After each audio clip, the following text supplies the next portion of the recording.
قسم کا رسوائے زمانہ انسان. اور مرزا علی الجہلمی کئی سوال ایسے ہیں جن کا جواب باقی ہے. تو ابن تیمیہ کی کیا بات کرتا ہے, کہاں پہ راجہ بھوج, کہاں پہ گنگو تیلی.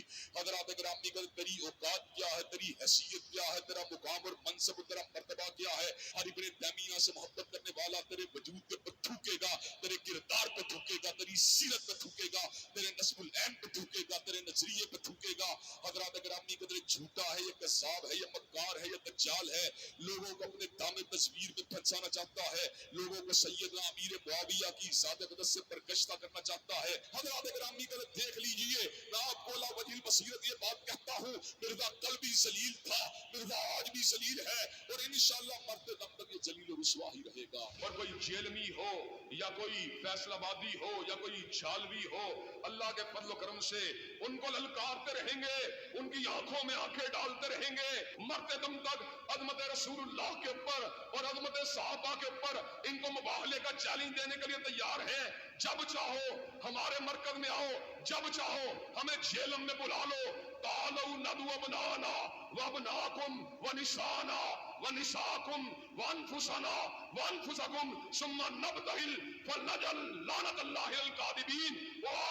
ہمیں ہم تمہیں زندگی کے آخری سانس تک مباہلے کا چیلنج دیتے ہیں. تو وہ اہل سنت میں سے لوگوں کو خریدتے ہیں جنہوں نے لبادہ اہل سنت کا پہنا ہوا ہوتا ہے, اور حقیقت میں وہ رافضیت کے گندے نطفے ہوتے ہیں, جس کی بہت ساری مثالیں ہمارے سامنے موجود ہیں. اسحاق جھال والا مردود اسی قسم کے انسانوں میں سے تھا, انجینئر مرزا مردود اسی قسم کے انسانوں میں سے ہے. رافضیت کے پیسوں پہ پلنے والا, ایران کے ٹکڑوں پہ پلنے والا یہ جانور صحابہ کے بارے میں اپنی زبان گندی دراز کرتا ہے, اور حقیقت میں اس کا من پلیت ہے, اس کے ماننے والے اس سے بڑے پلیت ہیں.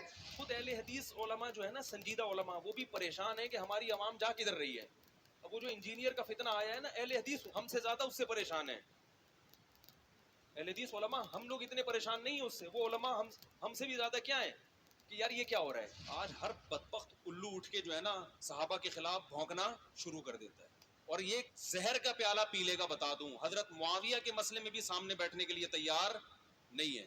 پی لے گا زہر کا پیالہ, یہ نہیں بیٹھے گا سامنے. یہ صرف بند کمرے میں بیٹھ کر لمبی لمبی پھینکنے والے لوگ ہیں یہ. اس کے بعد بھی کمبخت اگر تو یہ کہتا ہے نا کہ مناظر جھگڑا ہوتا ہے, سمجھ تو لوگوں کو الو بنا رہا ہے بیٹھ کے. تو علمی کتابی نہیں ہے, تو دنیا کا سب سے بڑا فسادی ہے, جس کا کام, جس کو کمبخت کو بٹھایا گیا ہے صحابہ کے خلاف بھونکنے کے لیے, تیرا کام یہی ہے. اور ایک روایت یہ کہ حضرت علی خود نبی کی کفالت میں تھے, مسکین تھے, غریب تھے, کچھ بھی نہیں تھا, تو بیٹی دے دی, کچھ بھی نہیں ہے ان کے پاس, تو تھوڑا سا تعاون کر دیا. تو آپ کا داماد اگر اتنا غریب ہے, کم بخت ڈبل بیڈ بھی نہیں خرید سکتا, منحوس معذرت کے ساتھ, اور ڈنر سیٹ بھی نہیں خرید سکتا, واشنگ مشین بھی نہیں خرید سکتا, تو ایسے منحوس کو بیٹی نہ دو پہلے تو. بولے جب تیرے پاس دہلا نہیں ہے تو پھر تو غریب لڑکی سے کر جس کے پاس یہ بھی نہ ہو. بسم اللہ الرحمن الرحیم. یہ جو حضرت علی کی گستاخی کے بارے میں میرا کلپ چلایا ہے, میں کبھی تصور بھی نہیں کر سکتا حضرت علی رضی اللہ تعالیٰ عنہ کی گستاخی کا. حضرت علی سے محبت ہمارے بھی ایمان کا جز ہے, شیعہ حضرات بھی کی نظر میں بھی وہ قابل احترام ہے. تو میرا خیال ہے کہ شیعہ سنی فسادات کی کوئی کوشش معلوم ہوتی ہے. حضرت علی رضی اللہ تعالیٰ عنہ سے محبت تو بھائی ہمارے ایمان کا جز ہے, اور میرے بہت سارے بیانات ہیں حضرت علی کی فضیلت پر. حضرت علی رضی اللہ تعالیٰ عنہ کی توہین کا میں سوچ بھی نہیں سکتا. میں سمجھتا ہوں جو آدمی حضرت علی کی توہین کرے وہ اسی وقت مرتد ہے, اسلام سے خارج ہے. وہ انہوں نے بیچارے مفتی طارق مسعود کے اوپر الزام لگا دیا کہ اس نے جناب علی, سیدنا علی کی توہین کی. معاذ کوئی عقل کا دامن ہاتھ میں ہو, اس بیچارے کی ویڈیو کو ٹویسٹ کر کے ایک جعلی قسم کی, وہ عام معاشرے کے دماغوں کے حوالے سے گفتگو کر رہا ہے, اس کو کہا معاذ اللہ. یہ الزام لگانے والے بھی توہین کے مرتکب ہے کہ یہ جی سیدنا علی کے بارے میں کہہ رہا ہے. معاذ اللہ. اچھا, وہی اکاؤنٹس, وہی ٹویٹر ہینڈلز, وہی سارے کے سارے اکاؤنٹ جو اس وقت ہمارے خلاف پراپوگنڈا کر رہے تھے, آج مفتی طارق مسعود کے خلاف بھی پراپوگنڈا کر رہے ہیں. اور وہ مرزا مسرور بیگ, مرزا جیلمی, مرزا ثانی, وہ اپنی وہ جو سبکی اور ہزیمت جو جہلم میں طارق مسعود صاحب نے اس کے ساتھ کیا تھا, اس خفگی اور شرمندگی کو بٹانے کے لیے اس کے سارے شاگرد بھی, اس کے سارے جانشین بھی مفتی طارق مسعود کے خلاف کمپین کریں. اس کمپین کو روکنا چاہیے, اس طرح کے جھوٹے الزامات کو روکنا چاہیے. آج یہ 30 جنوری 2022 کا جو 28 نمبر سیشن ہے, اس کے سٹارٹ ہی میں ایک کرنٹ افیئر کے طور پہ میں نے چیز ڈسکس تو نہیں کرنی تھی, لیکن وہ حالات و واقعات ایسے بن گئے کہ مجھے مجبوراً, چونکہ وہ ایک ٹاپ ٹرینڈ تھا پچھلے ویک میں، اور آپ کو تو پتہ ہے کہ چاہے دنیا ادھر کی ادھر ہو جائے، ہمارا موقف سنڈے والے دن ہی آنا ہوتا ہے۔ تو ابھی یہ اکیڈمی پہنچنے سے پہلے میرا کوئی ارادہ نہیں تھا کہ میں اس ٹاپک کو ڈسکس کرتا، بلکہ رات کو بھی جب ہماری میٹنگ ہوئی تو کچھ لوگوں کا ارادہ تھا کہ اس کو ڈسکس کریں، میری بھی رائے تھی کہ نہیں کریں، ضرورت نہیں ہے ہمیں کرنے کی۔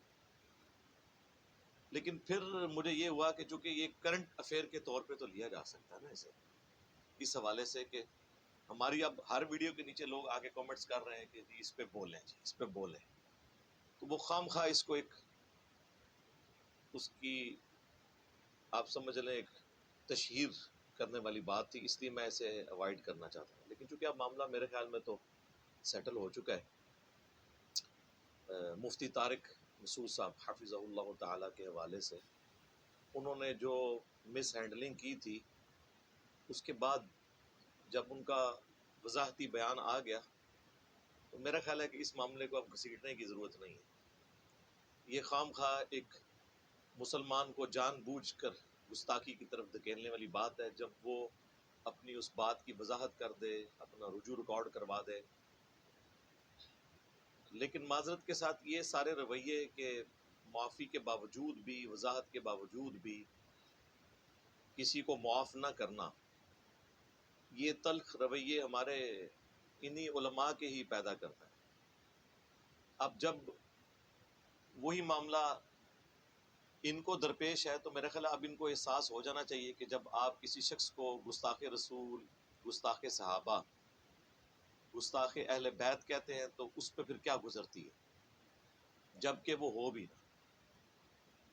یہ لوگ تو اپنی چرب زبانی کی وجہ سے، اپنی لمبی زبانوں کی وجہ سے، اپنی ذاتی رائے دیتے ہوئے اس رائے کو بعد میں بھوگ دیتے ہیں۔ یہ ذاتی رائے دی تھی نا مفتی صاحب نے، خام خواہ ضرورت کوئی نہیں تھی مولا علی رضی اللہ تعالیٰ عنہ علیہ السلام کا ذکر اس طریقے سے کرنے کی۔